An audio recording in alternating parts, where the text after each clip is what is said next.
Good morning, everybody. Thanks for joining our session about integration patterns for multi-tenant systems. I'm Alex. I'm a Senior Solutions Architect at AWS from Germany, working with European software companies, together with my colleague here. Hello, everyone. I'm Dirk. I'm also from Germany. I work with software companies too. I work with them on their multi-dimensional transformation. On the technical side, my focus is on everything around integration architecture, hence also this talk today.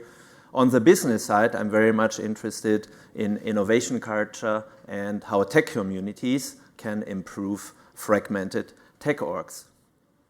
So today it's yet another talk about integration patterns, but this time with a focus on multi-tenant scenarios and SaaS solutions. However, integration architecture as such, we believe, is relevant for everybody. And it really doesn't matter where on your integration journey you currently are. If you operate a monolithic application, or if there is one component that gave you a headache and you started carving it out already, or if you are running and building a divide and conquer architectural style at home, maybe with microservices, you will always have to integrate with other systems. And it sometimes depends also if you have more access to the systems that you need to integrate with or less access. Like the hoodoos here in the orange circles can represent your own systems where you certainly have more access and can choose different integration scenarios, while the hoodoos in the blue circle might represent third-party systems that you need to integrate with. Now, with every journey, and we believe integration architecture is a journey, you want to be well prepared. If you, for instance, want to go on this bumpy road, you want to be well prepared with a high clearance 4x4 vehicle. And in the same sense, you also want to be prepared for your integration architecture journey. And this brings us to two insights. The first is I only do these speaking activities because I want to brag with my nice vacation photos. And the second insight is that not only in modern cloud applications, but particularly also in modern cloud applications, integration can't be an afterthought because it is an integral part of your application architecture. Now, there's many ways to actually design an integration scenario. And the first thing you need to make up your mind is what is the concept or the approach that you want to use. This already is quite ambiguous, and you really need to understand well the implications of each of those approaches. But then, once you have decided for a particular integration scenario, which approach to follow, there's a ton of follow-up questions and design decisions that you need to take.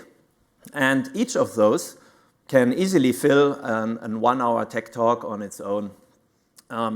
So the decisive part here is that you should understand the implications of each of those design decisions. And when you look at a SaaS application or a multi-tenant scenario, you have the additional challenge that you also need to care about tenant isolation. So there's a whole lot of ambiguity involved here, and this is why it is really, really important for software architects to be aware of the patterns and options at hand, and also the implications that it has. So I also like to call this statement the beware of the faith healer principle, because there is really no silver bullet in software architecture. Every decision you take basically sucks in a certain way, and as a software architect, you should know which one of the options that are on the table sucks less than all the other options. So with that, we actually wanted to make it a little bit more tangible and fun today and illustrate everything we are going to talk about with an example customer, an example technology startup, actually. So, Alex, you like unicorns, I believe. Yes. Do you want to introduce our example customer? Absolutely. So there is a company you would like to introduce. We use this kind of fictional company across several workshops and formats at AWS. It's called Wild Rides. And I mean, it's a ride-sharing service, so nothing super special, except for one thing. Instead of cars, they have unicorns. So if you book this ride, this will be wild, right? So, I mean, this has been hugely popular because under the hood, though it's quite a crazy business model, it is very solid technology. And with all their success, they have now decided to move further in their journey and go into business. So now they have wild rides for business. And this is basically a multi-tenant extension of their current use case. So assume that you would have per-tenant apps with their own branding, but you also have special features for each tenant. You may have a tiered pricing model and typical aspects that you would see in a SaaS application. And now their existing infrastructure and architecture needs to be extended to support this multi-tenant business. And this is basically our sample scenario that we will look into when we discuss what it means to have a distributed architecture, but also a multi-tenant architecture, and those complexity dimensions basically being combined. So let's look at different aspects of that. And the first being the interconnection of services within such an architecture. So when we look at wild rides as an offering, it is coherent from the outside perspective. It might look a bit monolithic, but it's not. So first, it's important to understand that wild rides does not live in isolation. It lives in a context with tenants and their systems, which are the applications like a mobile app that we are deploying and providing to them. But the tenants, as businesses, also have their own, let's say, finance systems or a federated identity management service that need to be integrated with the wild rides core system. But Wild Rides doesn't want to do everything themselves. As a smart, scalable startup, they have decided there are things we don't want to do ourselves. Obviously, nobody starts building a payment service provider. But even email is something that you don't need to build yourself, right? So this is commodity. You put it somewhere else and focus on your core business. So this is basically the external integrations that this company has. But if you look into the Wild Rides architecture, you will see that it's also distributed. So it would have, let's say, something like microservices, whatever you would understand that to be. These services talk to each other, but we need to make it in a way that is scalable and resilient. So how is the best way to build this? Right. One prominent example for the interconnectivity is that SaaS applications apparently expose APIs. This is, and it is probably nothing new for you, the way how SaaS is consumed. So you have tenants that consume APIs from your offering. Let's illustrate this with a use case. So the use case is that an end user that belongs to a tenant books a ride with the app. We have our Wild Rides application, and it exposes the ride bookings API. On the client side, we have one of our tenant's users, and they apparently want to submit the ride details. Now, the natural approach that most of us would probably try first is to use the synchronous request response pattern here. Because most of us are used to this. This is the way how we were using software, programming languages all of our lives, that we send synchronous requests to functions or procedures, and this is also the way how most of us consume websites. So this would look like this. The client sends out a post request to Wild Rides. It takes a while to process, and this while might be also too much for a good user experience, because only after all the processing is done under the hood, the client would receive the response with the details that the booking has been successfully, hopefully successfully processed. So why can this be not the best user experience? Because we have a lot of stuff to do under the hood. And certainly, Alex showed it before, there's an external payment service provider involved. We also want to capture the money up front for the ride. That might take a while. So it's not the best user experience. And why is that so? Because we have that tight coupling at runtime between the client on one hand and the back end on the other hand. And this is apparently an inherent characteristic of the synchronous request response model. By the way, this is also called a conversation pattern because it spawns a conversation between two parties. But what would be a better way to improve the user experience here? Well, we can progress and look at asynchronous request response. And in this case, the downstream request looks the same. And luckily, HTTP supports this asynchronous behavior by responding with 202 accepted now and a representation of the task that we have created under the hood on the backhand side. The actual processing with wild rights will still take the same amount of time, but the user doesn't have to watch that spinning hourglass all the time and can continue with whatever they want to do next.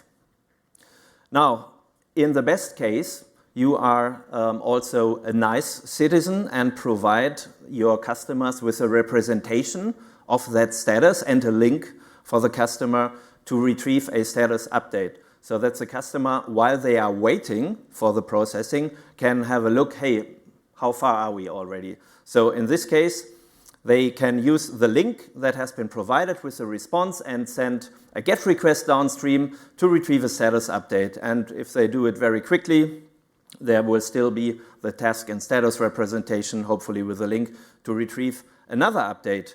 And maybe 2 minutes later or so, when also the very slow external payment service provider has done its job, we will retrieve a representation of the actual successful ride booking.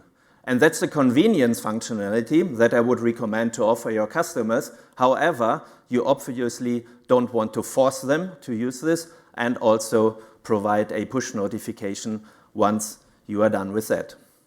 So that's the asynchronous request response pattern that improves the user experience by reducing the runtime coupling between components. Now, looking at APIs, Alex, what is there that we need to look at in terms of multi-tenant architecture? That's a good question because, again, APIs, many people think would be something like REST, which is more synchronous. But in this kind of distributed architecture, it needs to be scalable across several patterns. We need to introduce things that deal with the complexity, as I mentioned, of SaaS and of distributed architecture. So we are going to introduce 2 more patterns here that we can use. And when I say patterns, it's actually more concepts that you would have to translate into patterns implementations. The first one deals with multi-tenancy, quite obviously, that's a SaaS identity. The other one being back pressure, which means that if you have a bit of your infrastructure that is at a capacity, you would not accept new input like messages, but instead fail gracefully and let the producer of the message know that you are out. So how does it look in practice? Let's say, again, we have this multi-tenant system, and we need to transport the information about the identity of that tenant across the interactions with tenant systems like mobile apps or finance systems. One way of many is the usage of JWT tokens. So I think most people of you have heard of JWT tokens, maybe using them in their own architectures, but let's recap quickly what that is. The idea of a JWT token is well, in this case, you see it's a piece of JSON that you would use to transport information across the bits of your architecture. The important thing here is when you submit that, it comes with a signature of that message. And that signature guarantees the integrity of the message. So you can, for instance, send a JWT token to a client. They can read it, but they can also ideally verify the signature and know that the message is true. So the veracity of the message is guaranteed here. And this is a very common pattern even outside of SaaS, but we can use it in SaaS context in combination with distributed architecture to transport information about the tenant. So if you have a mobile app, then you can inject information like the SaaS tenant ID or maybe their name, but even things like the tier of your tenant. And this will allow consuming systems to work with that information without going to the source of truth to retrieve that again. Because again, you can validate the veracity of that. You can even do more than just conveying this more simple meta information. You can have even technical information here. So when we talk about back pressure, and meaning that we decouple the producing system in terms of capacity and quota from our consuming system, we could convey that information to the producing system already so that it doesn't have to run into a failure, but can itself manage that before running into that. So we could say that, for example, a customer in the basic tier would have a certain quota. They have an amount of requests they can do per minute, per month, or whatever. And you can then say a premium customer or a higher tier customer would have a higher quota. Obviously, you can also say that here's an enterprise customer that does not have any limitations at all, and they would be able to submit as many messages as they want.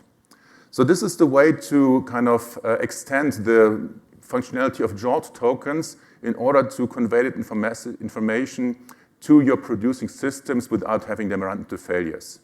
And this will be very useful as we go further through this talk, so keep that in mind as a very useful mechanism to transport this. So let's have a closer look at what happens inside the wild rights application. Because right now we had been looking at the external systems, but internally, as Dirk already said, there are things happening. So we expect that the app sends us a request. We would return with the HTTP 202 that is established. And we said that we will not process everything immediately. So what happens instead if it's not a full cycle? The way wild rights choose to implement this is through a message bus as the first point of decoupling the booking service that takes in the booking from the downstream systems. And the message bus allows us to spread out the booking information into other services that need to work with that. So for example, here we have a planning service that does resource allocation. We have a payment service that would be working with an external payment service provider. And we have some loyalty service that would allow us to, give customers some goodies if they, use more and more of our service. So the downstream service is external again, and we would assume that it expects a synchronous HTTP request. We cannot do much more here. We will come back to that later. But within our own architecture, we can use decoupling mechanisms like queues in order to decouple, again, within our architecture services from their downstream consumers. And these message queues is something that's not new, but it's still a very, very powerful mechanism. And especially in multi-tenant architectures, we can apply specific patterns to use those queues in a way to take load off producers and consumers.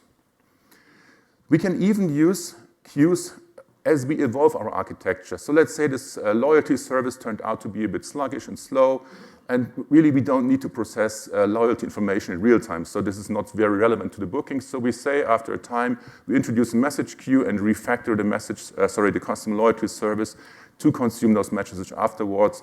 So this is an evolution of your architecture that would be more and more decoupled along these queuing patterns.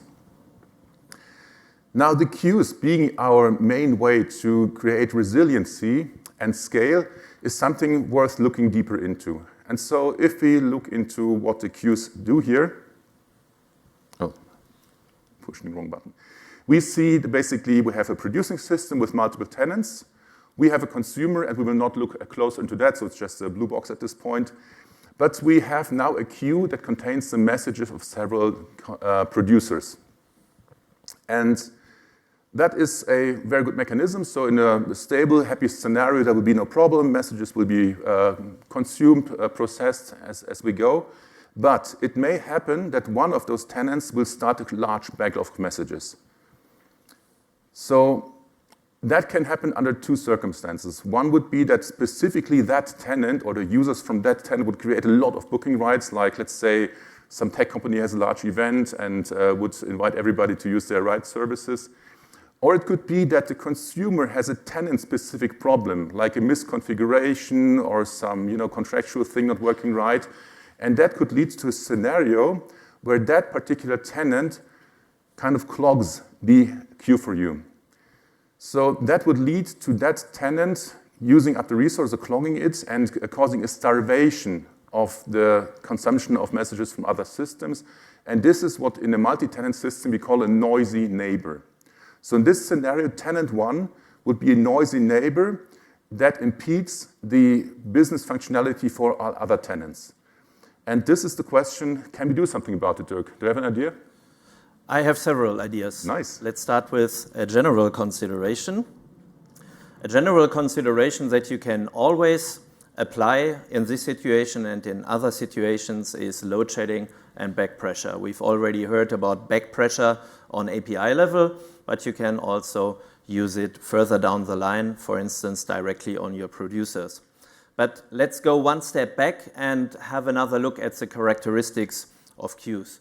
So the nice thing why you would want to use queues everywhere in the end, I like them, as you can imagine, is that they solve a lot of problems for you. First of all, they can buffer messages, and in that respect, they further reduce the temporal coupling between upstream and downstream system. When you use APIs, you cannot send a request downstream when the downstream system is not actively listening because it is in a struggle maybe. But with queues, the queue in between will buffer the messages, and with that it comes with a peak load flattening functionality that is really super handy. So you can protect your consumers downstream.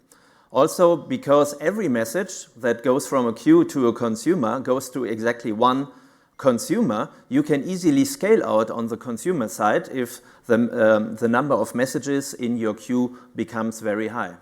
But then you probably only want to scale out so much because you have a cost cap maybe on the number of compute that you want to add on the consumer side. So if you constantly receive more messages than you can actually consume, your queue will start to fill up. This is actually not a problem or a disadvantage of queues. You would have that problem anyway. But queues make this actually visible, so you can then do something about it. So that's a very positive characteristic here. So I said load shedding and back pressure. Load shedding with queues sounds quite brutal. You can just throw away messages that have reached a certain age.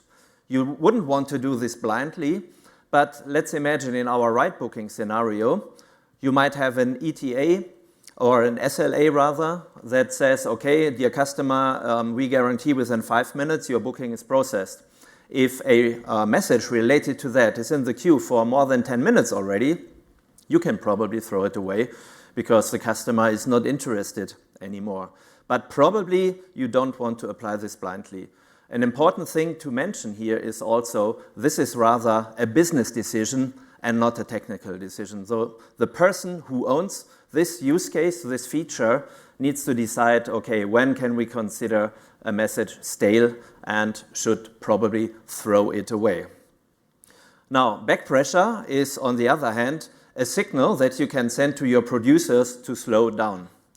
In the ideal case, you send it all the way up to the end user client and keep the end user client from sending more requests, but also the business requirements might not allow it. Alex has shared already how you can apply the back pressure on API level. If you want to apply it also on the producer level, you need to have access to the producers and you have to add some code that reacts to signals on it. Now, on the other hand, what are you doing with this information as a producer? While still more requests are coming in and you get a signal from downstream, you should slow down. That alone is a day-long, week-long business discussion probably, and it can fill several talks. Parts of it are being covered in the other patterns that we're now looking at. And you can combine load shedding and back pressure with all the other patterns that we are now looking at. Alex, I have decided I will make it very simple for myself and just create a single tenant queue for each of my tenants. Why not? With that, I only have to add some engineering. When a new tenant is onboarding, I need to set up the dedicated infrastructure for it. Not only the queue, probably also producers and consumers. And then while I'm running my application, I only need to multiply everything I'm doing with the number of tenants. Does that sound great? I'm not sure. When I think about it a little bit more, maybe it's not the best idea. Also, from a cost perspective, you want to have an insight into the queue. You want to make sure that messages are being consumed from the queue. If you have tenants that are not super busy but rather idle, you still have to look into the queue to pull off the messages. So you constantly have to operate all the compute. So that's quite wasteful. And this waste is being multiplied with the number of tenants that you have, with the scale that you have. So maybe not the best idea. Maybe we shouldn't go into extremes. We have a broad spectrum maybe, and we looked so far at the one end where we had one multi-tenant queue for all of the tenants, and at the other end of the spectrum, where we had multiple SDQs for each of our tenants. Alex, is there something in between, maybe? Let's see. It's a good question. Because, again, I mean, you said it at the beginning, in the end, it's a trade-off between several patterns that we can apply, and we can show some that we've seen in the reality, which are a bit more elaborate, but would maybe fit in the middle of this spectrum. So let's look at some of them. One would be a pattern or an approach called cell sharding.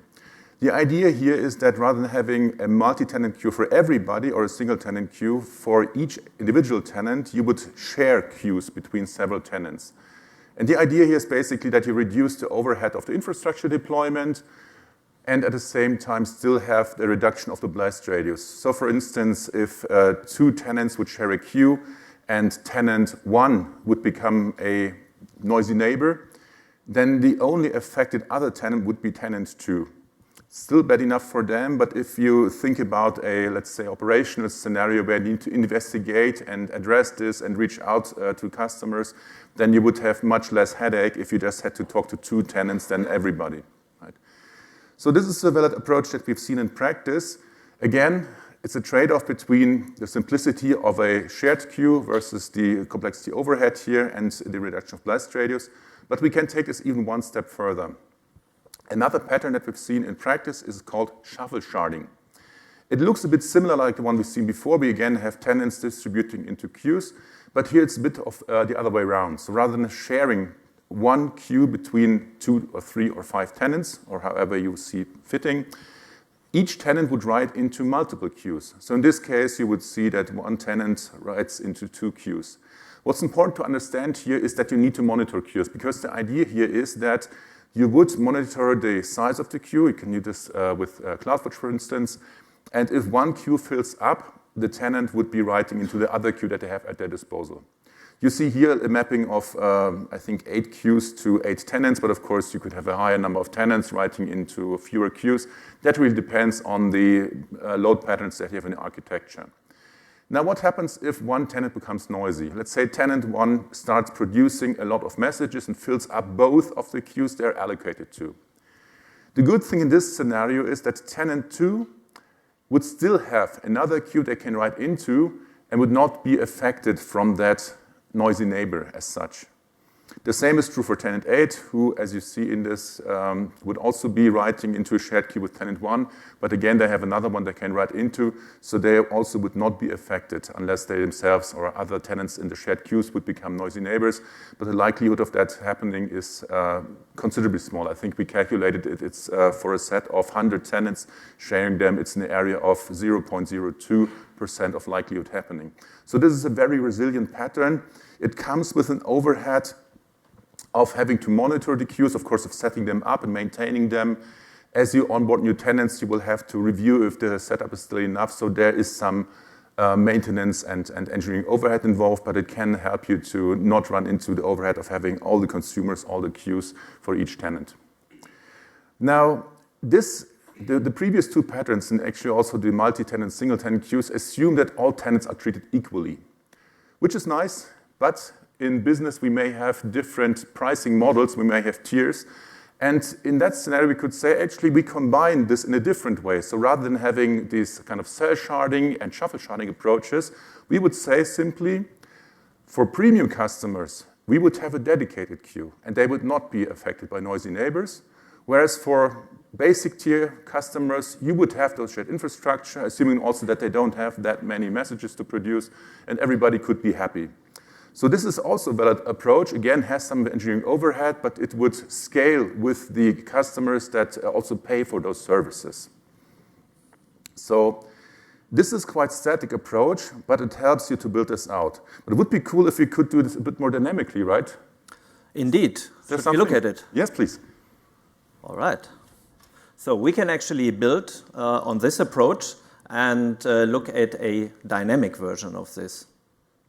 Imagine during runtime, the producers can have an insight into the fact that, in this case, tenant 2 became a noisy neighbor through monitoring, for instance. Then the producers can autonomously decide to create a producer-controlled, in this case, overflow queue. Apparently, the consumers also need to know about it. That means there needs to be a signal from the producer side down to the consumer side to indicate, hey, there is now this additional queue for this current noisy neighbor situation. Please also consume from there. This opens up a lot of questions, again, on the consumer side. When we receive the signal, hey, we should also now consume from that overflow queue. What does that mean? Should I do it in a round-robin way with the main queue? Should I prefer one over the other? Who decides that? So there's several decisions that we need to take. Another thing that I personally dislike a little bit with this approach is that we now have, again, the direct connectivity between producers and consumers, while we actually wanted to get rid of it in the first place by the introduction of queues.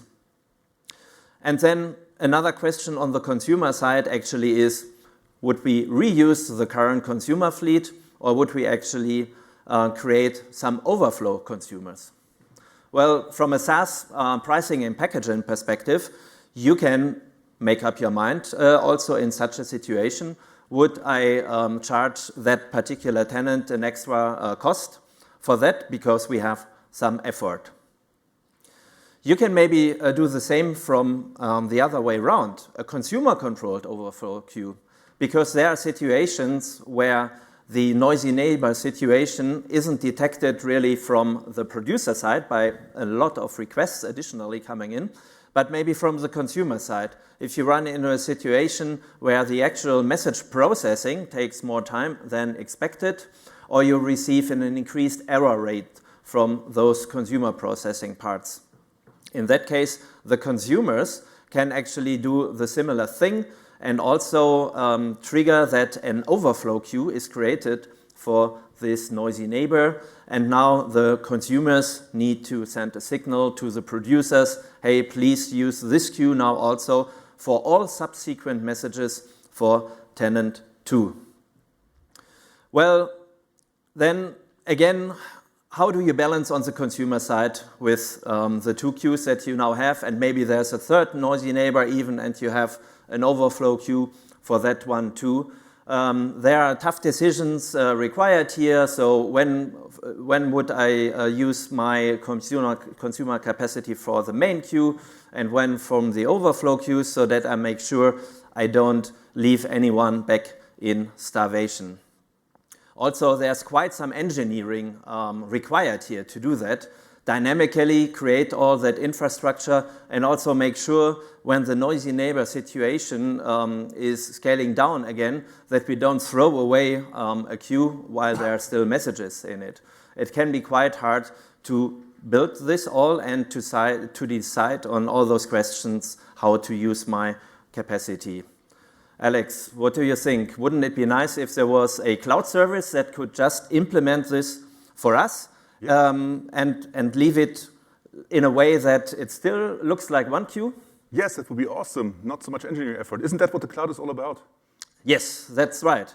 So luckily, this summer, Amazon SQS Fair Queues has been launched, which is a feature that does exactly this for you. And from the standpoint of your producers and your consumers, you still work only on one queue. Under the hood, there are the overflow queues that do all the required engineering to solve this noisy neighbor problem for you.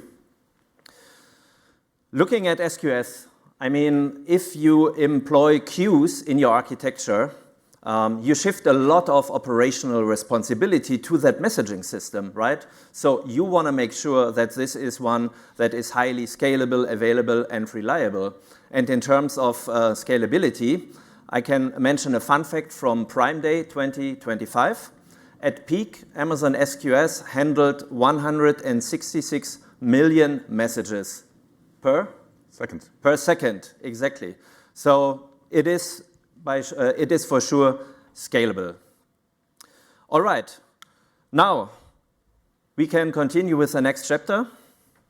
We solved the noisy neighbor problem on queues.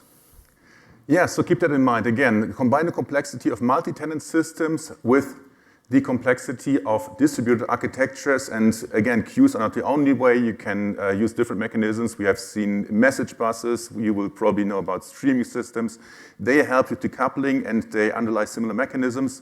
So again, it could be a dedicated talk to talk about those as well, but this is a very powerful tool.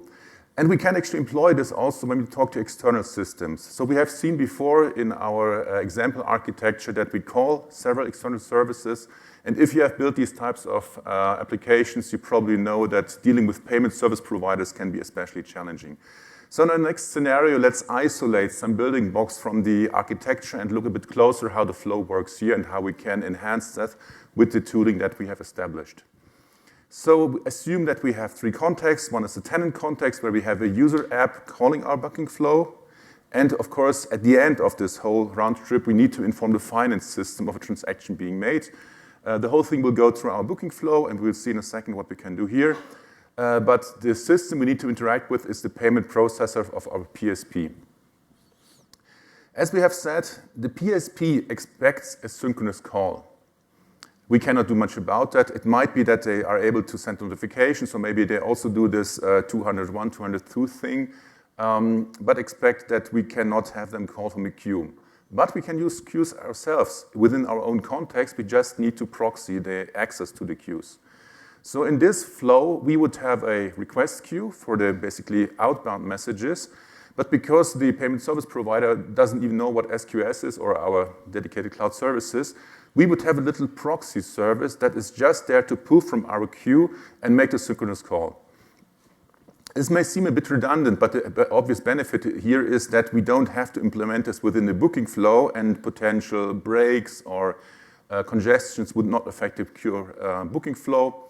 But we would have a little, imagine a Lambda that just pulls from the queue, does the request, and ideally would not have to wait for it the whole processing time. So this is my wish scenario, that it could just notify me as soon as processing is done. But if the payment processor would say, I will not only answer synchronously, then of course you might be using something like a container, and you would have, of course, the wait time for the few seconds that the PSP needs to respond to you. And then, of course, instead of going through the API gateway, as in this example, you would just have the response put in by the calling service, by your PSP proxy. Right, so this is a pattern where you would introduce a queue on the way out to a different provider, and basically creating a proxy to their system, even though you would have to make a synchronous call again. So this is an example that assumes that these flows always work. There may be, delays, there may be back pressure coming from that other system, but let's assume now that there is an outage of the PSP, maybe even, again, a tenant-specific one. So in that scenario, we would not be able to submit messages to the payment processor.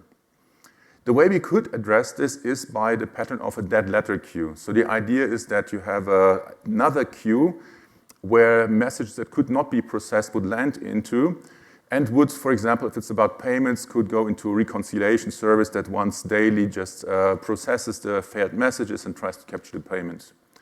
In a multi-tenant system, you could combine this with the logic where you would say, not every tenant gets to benefit from that. So let's say a user from a base tier customer tries to make a booking, but the payment doesn't go through for whatever reason, cannot pay for the ride. You might say, I'm failing this, so it's right now not possible, which is unfortunate for the user experience, but it's the base tier, right? So you're not having any large benefits from that. But you could say premium customer has a bit of store credit, and they would land in this reconciliation service, and you would say, okay, for now you don't have to pay. I try to capture it later because you are our esteemed premium customer, right? So you could have a tenant-based logic of handling these kind of reconciliations. Now, I'm assuming we have captured the payment, and the last thing we need to do is get back to the original, or to the tenant's finance system. How can we do that? So we have fulfilled the whole flow. As you know, we have originally established the authentication with the customer. But in order to find out the callback to the finance system, you would have to make another database call to get to the source of truth, which is fine. We could do that, but actually we can go back to our little jaunt token here and inject the callback to our finance system here as well. What we do here effectively is, rather than convey that information to another system, is convey to ourselves. So we have a kind of a closed loop in a JWT token and just let us have this information ourselves without having to retrieve it again from the database. And actually, we can then use that to access the webhook and make that call. There's just one little problem here.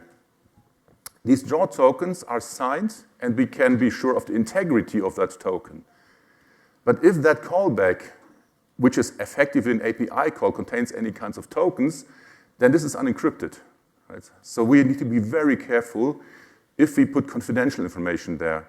Of course, everything goes over HTTPS and whatnot, but there may be side channel attacks, there may be security flaws in the system of the user, there may be other ways to intercept that, so you need to be careful what you do here.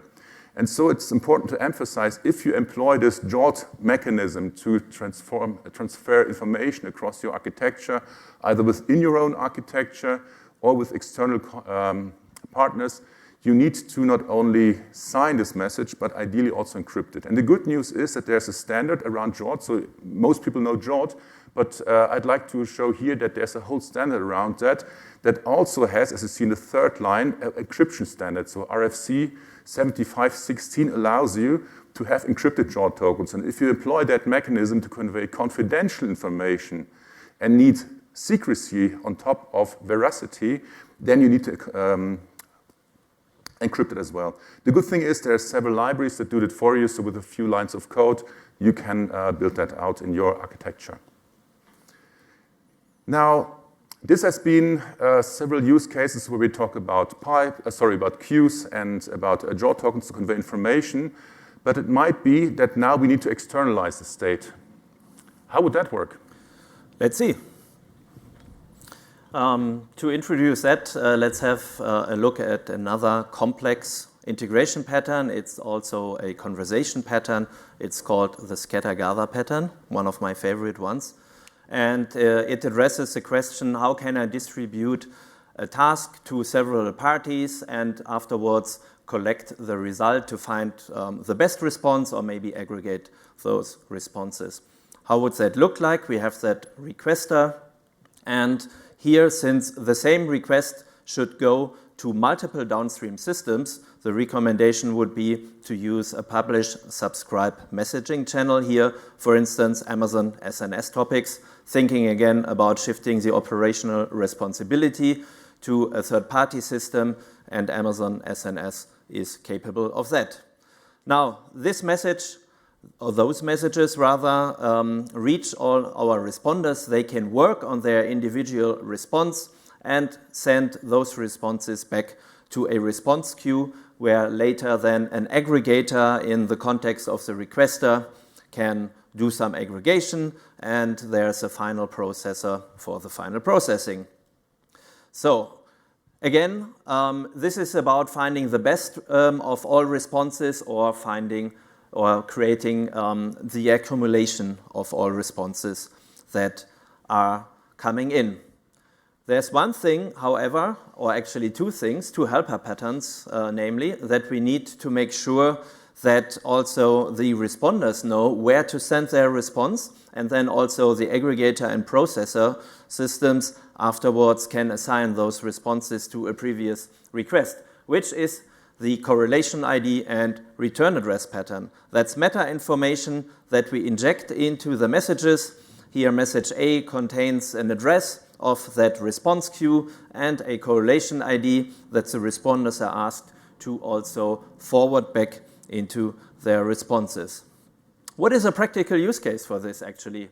So coming back to wild rides, let's assume wild rides customers are quite special. They don't always want to just get the next unicorn from around the corner. Sometimes they also want to ask for a quote and ask the unicorns, hey, what is your special offer that you have?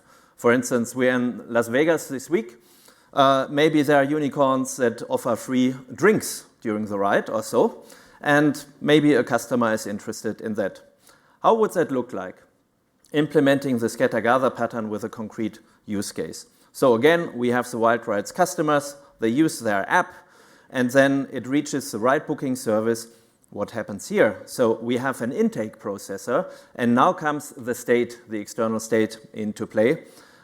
we persist the incoming request, and then we share it in the RFQ share topic, and only then we return to the end user client that we have accepted this request. Under the hood, what happens next? We have the Unicorn Management Service and then Unicorn Management Resources in there that reflect each unicorn that is in a certain vicinity, and they receive a push notification, hey, there's an RFQ running, are you interested to participate? They can make up their minds about their individual response, send it back to the RFQ response queue, and where the response aggregator stuffs it into the RFQ store. And then again, we have the usual scenario for end users, how to track the current status. They can refresh the current task status, get an update, again with a link to refresh another time, and eventually they will see that the result is ready with status done and can retrieve it from the system. And again, this is a convenience functionality that you want to add, but of course, you want to send a push notification too. Now, we externalize the state in this RFQ store. So what do we need to take into account here, Alex? So first, I'm learning a lot about unicorns today. That's really amazing what they can do. Very technical animals, apparently. So the important thing from an architectural perspective is that we need to store it somewhere in a highly scalable manner, right? And for that, as you maybe have guessed by the icon you see in the middle here, we are using a key value database, in this case DynamoDB. And we will have a look at how we can do this in a single table design, which is the preferred pattern to work with DynamoDB databases, but also in a multi-tenant way. So first, let's look at an approach where you would have each tenant with their own database, so it's not really multi-tenant at this point, but really just to simply recap how you would do single table design with DynamoDB.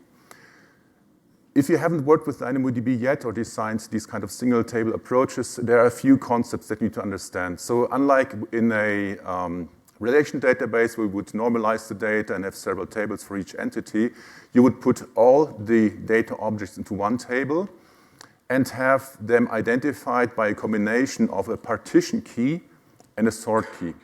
So these are the identifiers for your entries, and then of course you would have the attributes or the key value pairs in this entity or entry. So this is basically when we talk about unicorns submitting their offer. We could have the RFQ itself as one row. So we store here's an ID for the request for a quote, and then each unicorn would submit its. Technically speaking, what we are doing here in this design is we put the ID of the RFQ into the partition key, and we put the type of the message or the entry into the sort key. And if it is an offer, we separate it through a hash symbol, and then we add the ID of unicorn submitting that offer. And this allows us to use the query patterns that we need for the scatter approach, in order to work. So these are typically two requests. We need to get a single RFQ in order to represent that in the user context. And as soon as offers come in, we may need to get all offers that belong to one RFQ. And you see here that if this is for a single RFQ, we just call by the identity of the partition key and the sort key. And you see that we can use the begins with syntax that we start a request to get all offers for one RFQ. So this is very nice. It works quite nicely. This would be the kind of similar thing like a per tenant queue. But again, it doesn't scale very well when we need to onboard customers and create new tables every time. So ideally, we can apply this single table design in a multi-tenant way. And actually, that's not super difficult because we don't need to change much. We just need to add the tenant ID to the partition key here. And this would work quite nicely. So problem solved forever? I don't know. There's one problem with that. So it would technically work. You see here that the access patterns are not very different from the queries we had before. One thing that is still important in a multi-tenant environment is tenant isolation for security reasons or for others. So what we lose here as a trade-off with this approach is the data isolation. So when a tenant would go rogue and it would maybe breach the security of the querying system, it could access data from other tenants. So we could And again, this is an architectural decision you have to make.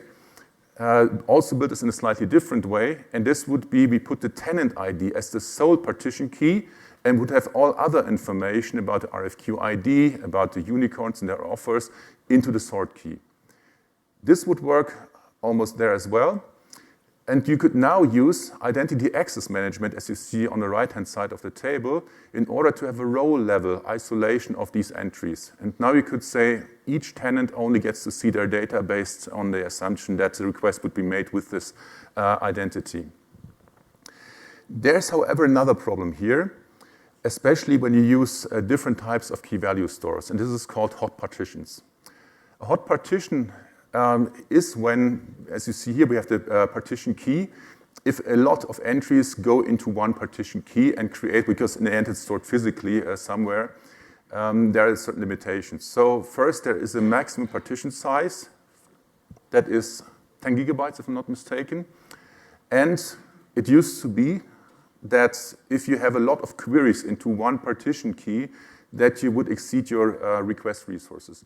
The good thing is, if you ever heard of hot partitions, it's not that much of an issue in DynamoDB anymore, because DynamoDB has a mechanism called split for heat, so it would automatically repartition based on the frequency and volume of requests coming in. There may still be edge cases if you scale very rapidly in new entries, that the scaling or the splitting mechanism takes a while to do the partitioning. So depending on your multi-tenancy use case, you may run into aspects of hot partitions, and then you may need to go to the design we've seen on the previous slide, which would create much smaller partitions. So this again leads us to the realization that no architecture is without trade-offs. We showed you how to introduce patterns that are exchangeable at several parts of architecture. But in the end, each of these introductions needs to be a conscious decision. You need to weigh the trade-offs, the pros and cons, ideally create an architecture decision record, so afterwards you know what has been done there, and then you will choose the least painful option. So we hope that we were able to give you some options when you design those rather complex systems, the multi-tenant distributed way. And would like to thank you so far. But before that, we would like to ask you, if you like this talk, please rate it in the app. That's very important for us. And we have collected several more resources for this session. So if you would like to learn more about how to build SaaS on AWS, with AWS services, or maybe with open source tools, there's a lot of talks that we had at this reInvent, at previous sessions. Thank you very much. Thanks a lot.